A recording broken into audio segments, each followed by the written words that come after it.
Hi, my name is Hunter Orpeza, and the other presenter is Savannah Partridge. We will be presenting the Flint, Michigan water crisis.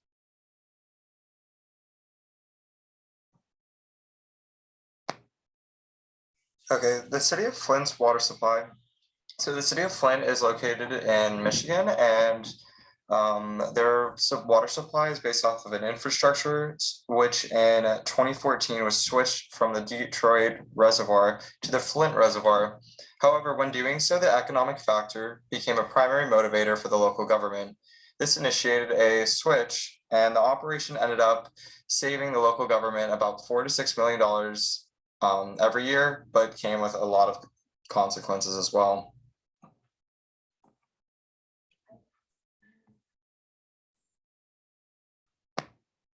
So lead and its origin and the US infrastructure.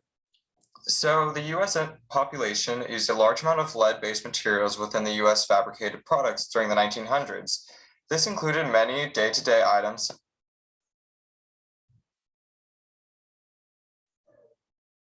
What many people did not realize was that the US during this time had almost everything fabricated and manufactured using the process that combined lead with the actual material itself.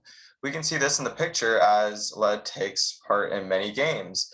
It was included in a lot of children's games, but at the same time, the general public had no idea that these toxins were in these materials and in their bodies and their surrounding environment was later going to see a very ecological consequence as well.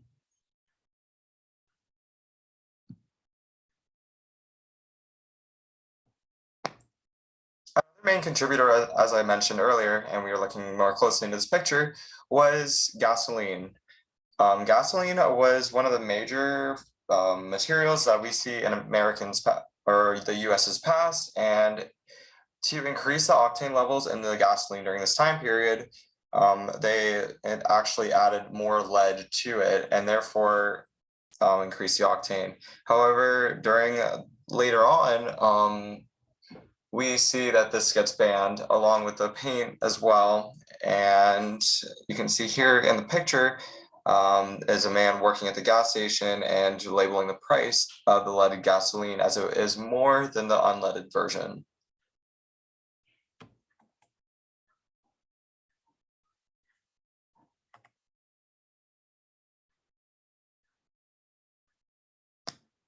In the 1950s, there was documented accounts of lead poisoning in children and adversely affecting their health. However, the government did not take initiative on this compared to other cases in the time like polio. Therefore, no steps or actions were taken and this issue was swept under the rug. In the 1970s and 1980s, a great deal of attention was brought and to this low-income homes, as the low-income homes, unfortunately, were not able to detoxify their homes compared to the wealthier areas, as they could not afford it, and they were forced to live in these unsafe conditions.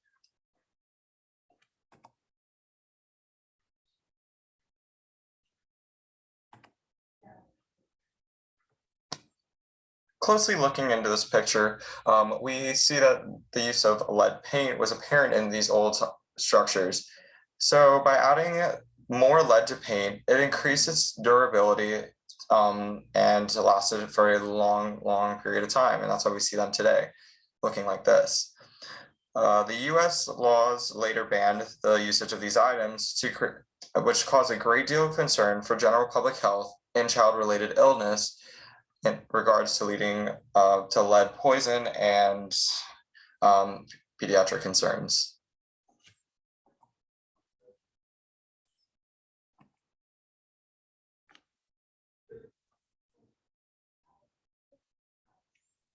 The Flint crisis was a call for environmental justice here in the United States.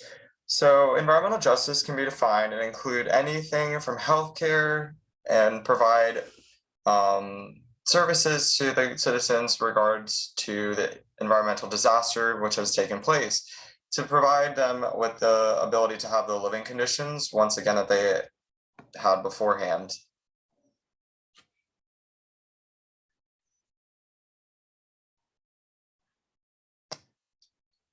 Shown in the image here is the effect of these toxins that it had on the lead pipe infrastructure of Flint, and how the corrosion was not only harming humans, but bringing intense corresponding issues.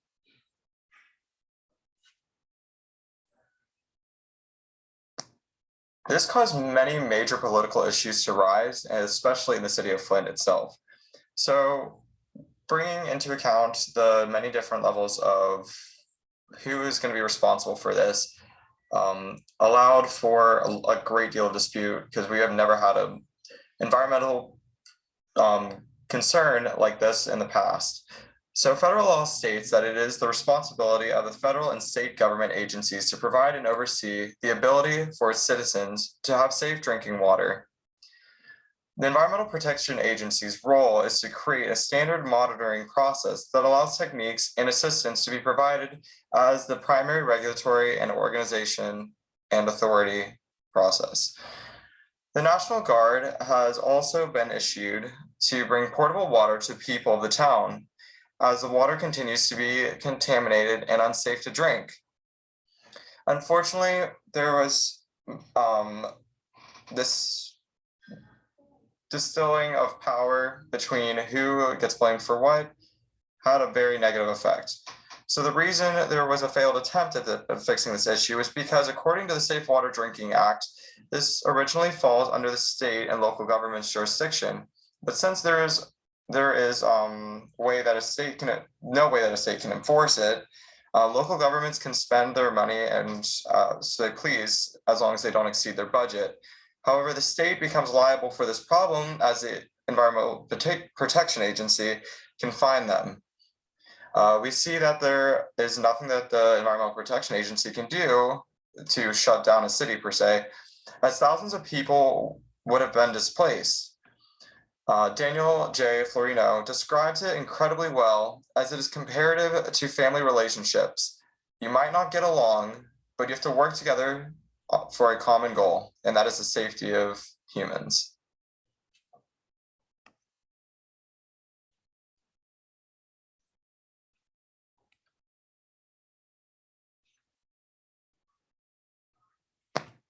Okay, now let's look at a timeline of the events that occurred and how this whole scenario went about. So let's begin with this. In April of 2014, in order to save money, the government switched over, as I mentioned earlier, from the Detroit Lake Huron River to the Flint River.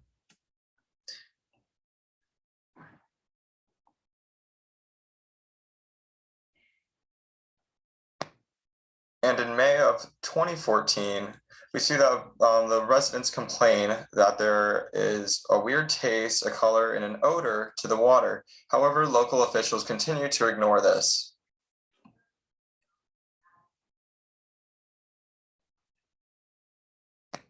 And in the August of 2014, Flint finally issues a boil water advisory as the bacteria is detected in the tap water.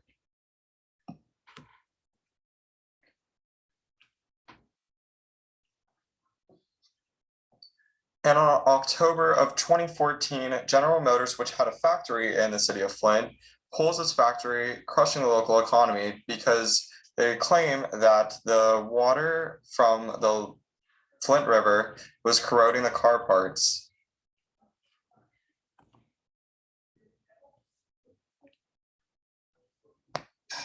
And in February of 2015, this is when the major discovery is found by Leanne Walters, as the amounts of lead found in the water became astronomical, and as well as other toxic substances, which were not covered by the Drinking Water Act.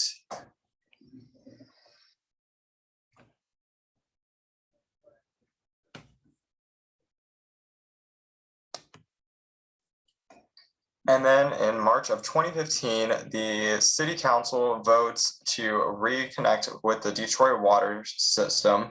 However, the city manager says no.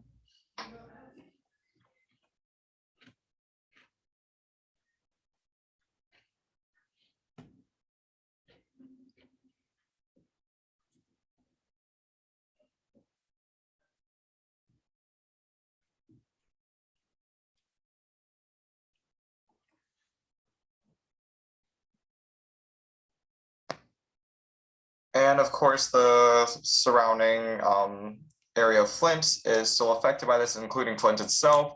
Therefore, from January of 2016 on until now, basically, we see that the National Guard and the government still has an effect on it and has been providing federal aid, apologies to the citizens, and providing and distributing water as well. So the city's infrastructure, even though switching back to the Detroit water base, still has allowed a crisis in the actual area and still is mandated under the boil water mandate.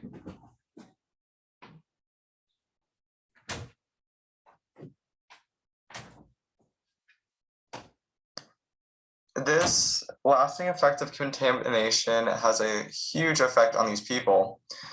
So lead, according to Virginia Tech researchers, was considered toxic waste. The levels measured by the Environmental Protection Agency is measured in a unit called parts per billion, which was shown to be around 27 parts per billion on the average case study for the area of 271 homes in the research of 2015. This is 5 times higher than the EPA already generous limit. Some of these areas differed from each other, however, as one of the worst recorded homes in 2015 in a which was a single mother of 4, and the readings were around 297 parts per billion. So concerns to the long-term lead poisoning in similar areas is shown in the picture on the right. You can see the differentiation between the 2 bottles, as one contains one lead from a certain area while others contain a different area that is not as polluted. And then let's see, there was 87 cases in 2016 of Legionnaire's disease and 10 that were considered fatal over a span of just a couple months.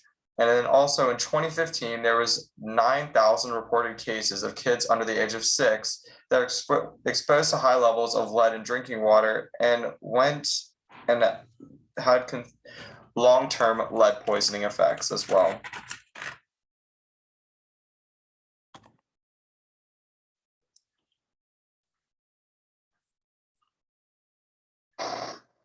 Robert Bullard, author of Dumping in Dixie, originally defines the term environmental racism as any policy, practice, or directive that affects or disadvantages, where intended or unintended, individuals, groups, or communities based on race. It is essentially the way in which minority group neighborhoods are burdened with disproportionate numbers of environmental hazards, such as pollution, toxic waste facilities, and garbage dumps. Robert Bullard, author of Dumping in Dixie.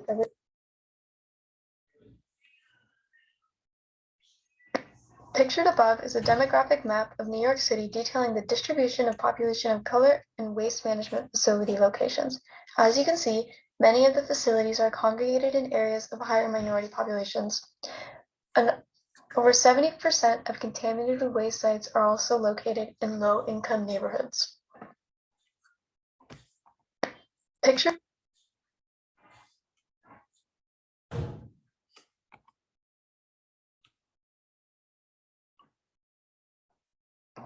70% of Superfund sites, sites which hold hazardous materials that require long-term treatment, are within a mile of public housing.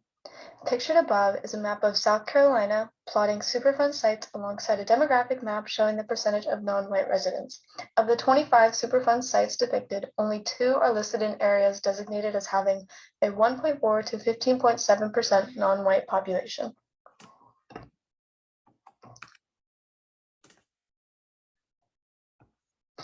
Stephen DeBerry, in his 2018 TED Talk titled Why the Wrong Side of the Tracks is Usually the East Side of Cities, describes the campfire dynamic.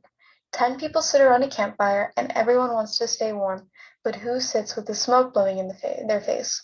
People with less power. Although wind is a natural phenomenon, intentional human design impacts the social fabrics of society and can lead to segregating practices like redlining. Stephen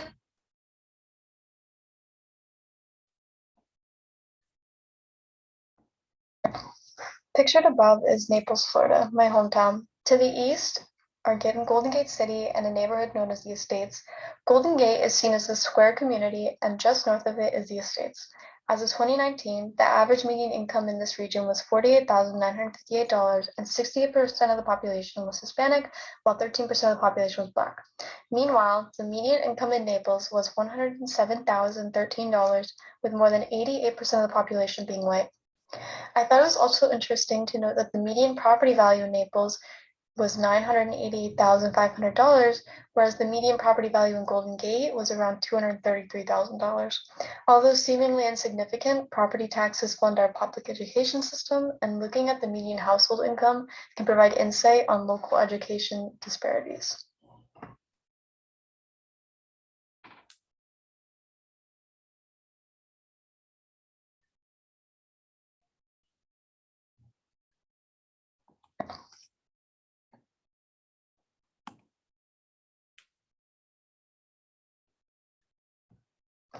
Pictured above is Palo Alto, separated by US Freeway 101. East Palo Alto holds a median household income of $67,000 with a median property value of $821,000. The West Side holds a median household income of over $158,000 with a median property value of $2 million. Over 61% of East Palo Alto is Hispanic and 15% of the population is Black. For many decades, a hazardous waste facility polluted the community and endangered the lives of its workers. As you can see in the photo, the western side of Freeway 101 is covered in lush greenery and sprawling suburbs. The region east of the freeway is susceptible to air pollution caused by automobile congestion and is also barren in comparison, leading to increased temperatures and an arid climate.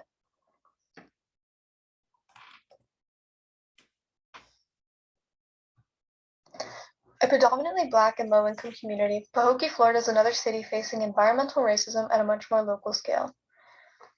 Located in Palm Beach County, the city is located to the east of many sugarcane farms and receives any runoff or air pollution produced by the farms. Right before the harvesting season, residents fall victim to hazardous levels of particulate pollution due to the burning of local sugarcane fields. The polluting soot is the root cause of increasing respiratory and immune system illnesses, such as asthma, as well as polluted waterways, specifically in Lake Okeechobee. These practices carried out by U.S. Sugar are detrimental to the health of the Pahokee community, and many members are in support of a transition towards green harvesting. Green harvesting is the practice of cleaning the leaves and tops from the stalks, allowing for biomass to accumulate on the ground and revitalize the soils. This would limit prescribed fires of the fields and would greatly benefit the soil and community.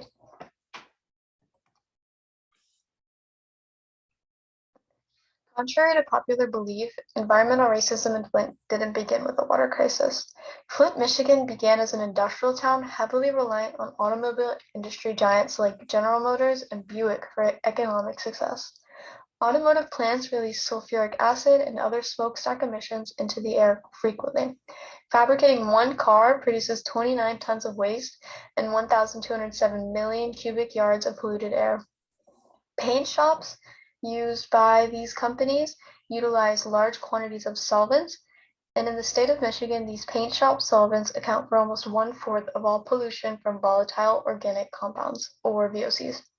The water crisis in Flint, Michigan is an act of environmental racism. There were various instances of false assurances and dismissals of public complaints regarding the quality of water.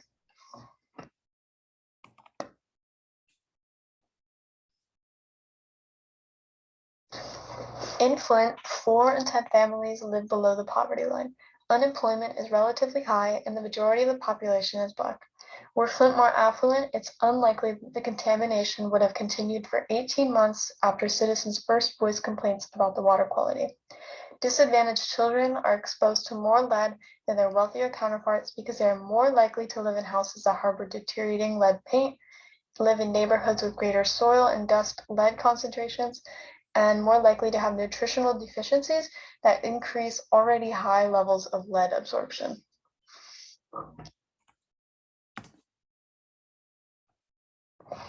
The water crisis in Flint, Michigan was a tragedy, and most of it could have been prevented. Accountability of political officials and a lack of community education are largely to blame for the water crisis. Susan Hedman, an official for the Midwestern region of the EPA, said federal law clearly lays out the state and federal responsibilities in overseeing safe drinking water. The EPA's role is to establish treatment standards and monitoring techniques and provide technical assistance. The state acts as the primary regulator of water operations. The EPA made previous inquiries regarding the corrosive water, and the state of Michigan responded with an optimized corrosion control plan, which actually never existed. The EPA later confirmed that this plan never existed or was enacted. When Flint switched its drinking water source to the Flint River in April 2014, the state environmental quality department failed to require the city to treat the water for corrosion, as would be necessary to meet the federal Safe Drinking Water Act standards. Enlightening the public of such hazards to their health should have been the first step. The administration on all ends kept the hazardous water hidden from the public and consistently lied when confronted. And this transcends even the state legislation because the EPA also kept a lot of this secret. As of January 2021, ex-Governor Rick Snyder was charged with 2 counts of willful neglect, carrying a maximum sentence of 1 year in prison and a fine of up to $1,000, a fine he can easily pay. Several other Michigan officials were charged with perjury, misconduct in office, obstruction of justice, extortion, and involuntary manslaughter.